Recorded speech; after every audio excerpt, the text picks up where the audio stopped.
5. Earn it. I'm starting to understand what Uncle Jake meant about my attitude. And I'm starting to understand that I have the wrong attitude about a lot of things. Of course, even though it was Sunday, the day started with a workout. Again, it was a really good workout. And even though I have become stronger, I still have a long way to go to be as strong as Uncle Jake. He brought up last summer and asked me if I remembered doing 100 pull-ups. Of course I did.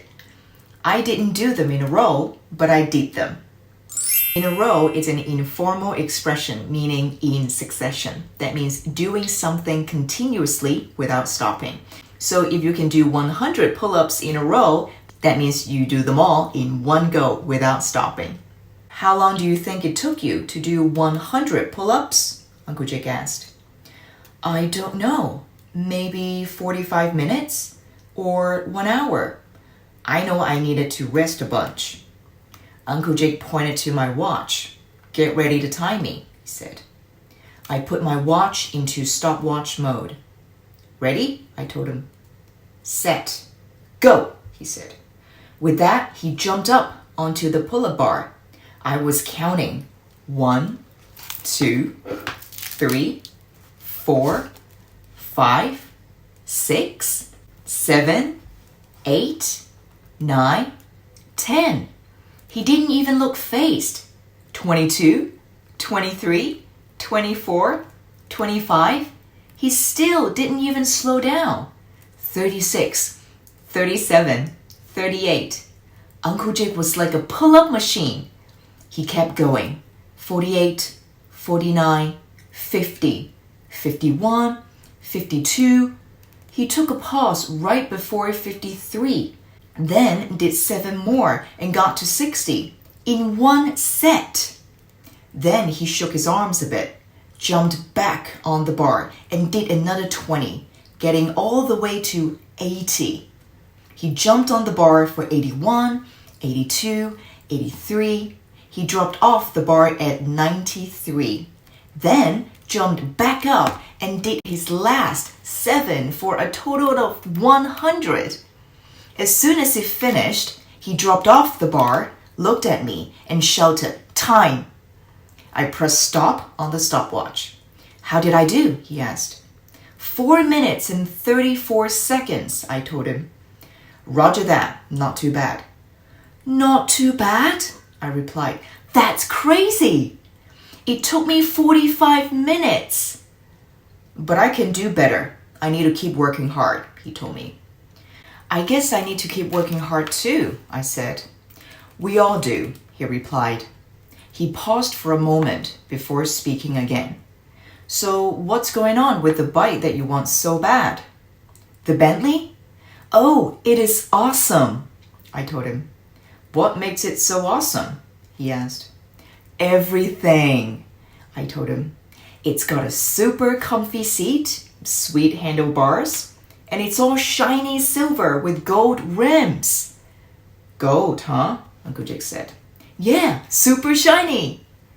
I was excited, but the look on Uncle Jake's face made me think maybe I shouldn't be so excited about it. Okay, so you want a super shiny Bentley, but what about the bike that you have right now? That old bike?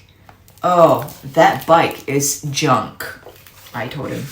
Where is it? He asked. Outside by the shed, I told him. Well, go get it. I want to have a look. I walked out of the garage where we were working out and over to the shed, then grabbed my old junky bike that was leaning against the shed and brought it back to the garage. Bring it in, said Uncle Jake. So I brought the old rust bucket right into the garage. Once in there, I tried to pull down the kickstand, but it wouldn't budge. So I laid the bike down on the ground. I stepped back and had a look.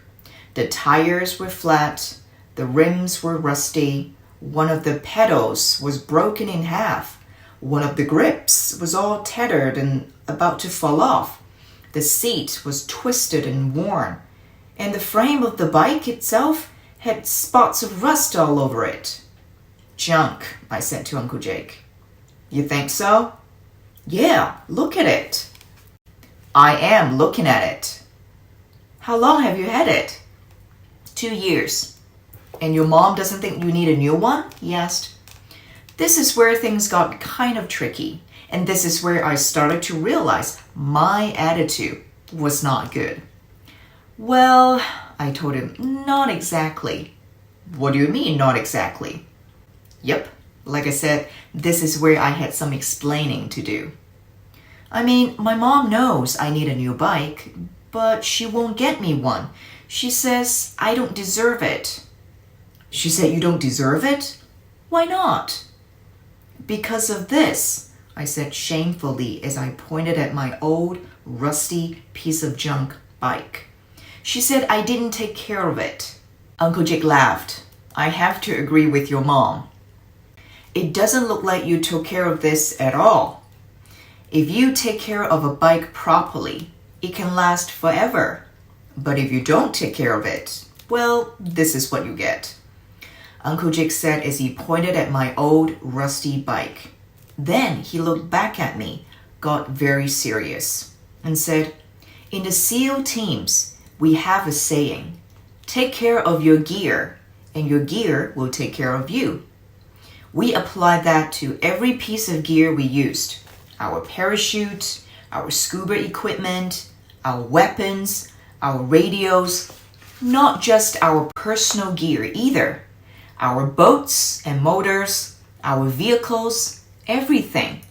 You know what happens if you don't take care of your parachute? I was pretty sure I knew the answer to that question, but before I could get it out of my mouth, Uncle Jake answered, you die. And it's the same with your scuba gear. If it fails, you die. Our weapons, our radios, our boats and motors and vehicles, all of it. If we don't take care of our gear, it could cost us our lives. So we take care of our gear at all time, every time. We take care of our gear. But it looks like you didn't. So your mom is right. She would be silly to spend her hard-earned money on gear for you. You don't take care of your gear. You don't deserve a new bike. I didn't know what to say because obviously Uncle Jake was right. I hadn't taken care of the bike the way I should have. That is why it was in such bad condition. The thing was, even though I knew I was wrong, I still wanted a new bike. And I actually needed a new bike since this one was a disaster. And I had an idea. But I still need a new bike. So maybe if I explain to my mom that I will take care of it, she will buy me one? This seemed like a good idea to me. Really? Uncle Jake said in a voice that made me think maybe it wasn't such a good idea. How much does this new bike cost? He asked me. The Bentley bike costs $189, I told him. $189? He said with a look of surprise on his face. That's a lot of money, especially for a kid who already wasted a bunch of money letting this bike get ruined. It's not that much money for my mom, I told him, figuring that. Since my mom has a car and a house and other stuff that costs way more than $189. That much money couldn't be that important to her. When those words came out of my mouth, Uncle Jake didn't look happy. Then he shook his head as if he was really disappointed in what I just said. $189 is definitely a lot of money. $10 is a lot of money. In fact, $1 is a lot of money when you actually have to earn it, like your mom does. You don't work for your money, so maybe it doesn't seem like much to you. Then Uncle Jake got a look on his face, the kind of look that makes me a little nervous. Let me ask you this, he said. How bad do you want that Bentley bike? Yes, I thought to myself. Uncle Jake is going to get me the bike. He is the best. I really want it. Bad. It would be so awesome to have. It is the coolest bike ever. And if I got it, that would be the best thing in the world. I told him all this just to seal the deal. The phrase to seal the deal you often hear in business setting. Here, the deal is between Mark and Uncle Jake. Mark want Uncle Jake to get him the bike. And the verb to seal meaning to close off, to finalize. So here, to seal the deal meaning to have an official agreement, to finalize it and make sure he would get it from me. Okay, he said. There was a long pause after he said this. Part of my mind thought that, okay meant okay. I'll get this bike for you, young Mark, because you are such a great kid.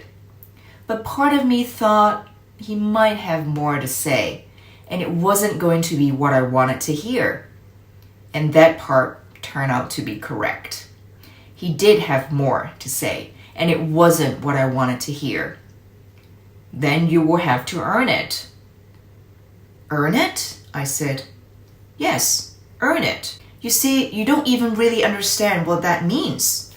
As a kid, your parents pretty much give you everything. Your food, your clothes, your bed, the roof over your head, even this rusty bike right here. And when you're giving things for free, you don't appreciate their value, what they're worth. You don't appreciate that someone worked hard to get the money to buy you that bike. When you don't appreciate something, you don't take care of it. That's what happened with this bike here, right? Uncle Jake was correct. I hadn't ever really thought about that. Yes, Uncle Jake, that's what happened. Okay then, so if you want that new Bentley bike, you are going to earn it. Understand? I thought about this for a second and realized I didn't understand. Actually, Uncle Jake, I don't understand. I'm a kid. I don't have a job. How can I earn it? 2 ways. First, you're going to fix up this bike. Not only are you going to get it working again, you are going to make it nice so you can sell it to earn some money. And second, you're going to get a job. There is no reason a healthy kid like you can't find a way to make money. Doing what? I asked. Not sure if this was the most realistic plan in the world. I was a kid, for crying out loud. Doing work, Uncle Jake replied. Now, let's go get cleaned up. And with that, we walked out of the garage and back to the house. It seemed like my whole summer just changed. Okay, here comes the reading comprehension challenge. Part 1 is true or false. You ready? Number 1. Mark did all 100 pull-ups in one go.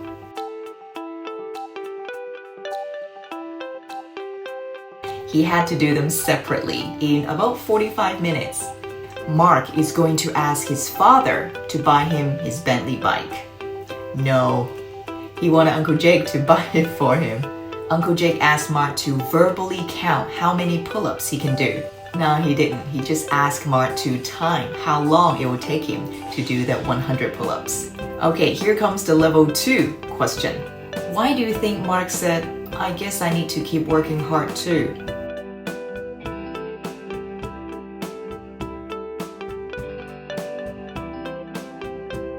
Number 2. What adjective did Mark use to describe his old bike?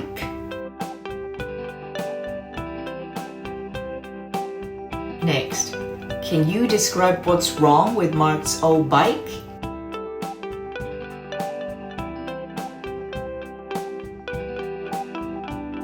And do you remember why Mark's mom wouldn't buy him a new bike?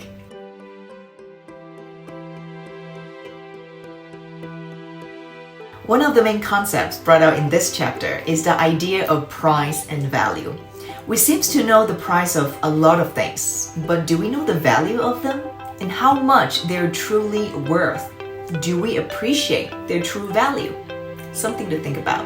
In this chapter, we know for a fact that Uncle Jake is not going to buy the Bentley bike for Mark. And in the next chapter, it seems that Nathan is coming back to annoy Mark some more. So far this summer, it doesn't seem to be going well for Mark. Stay tuned to see how it goes for Mark, and I'll see you next time. Take care.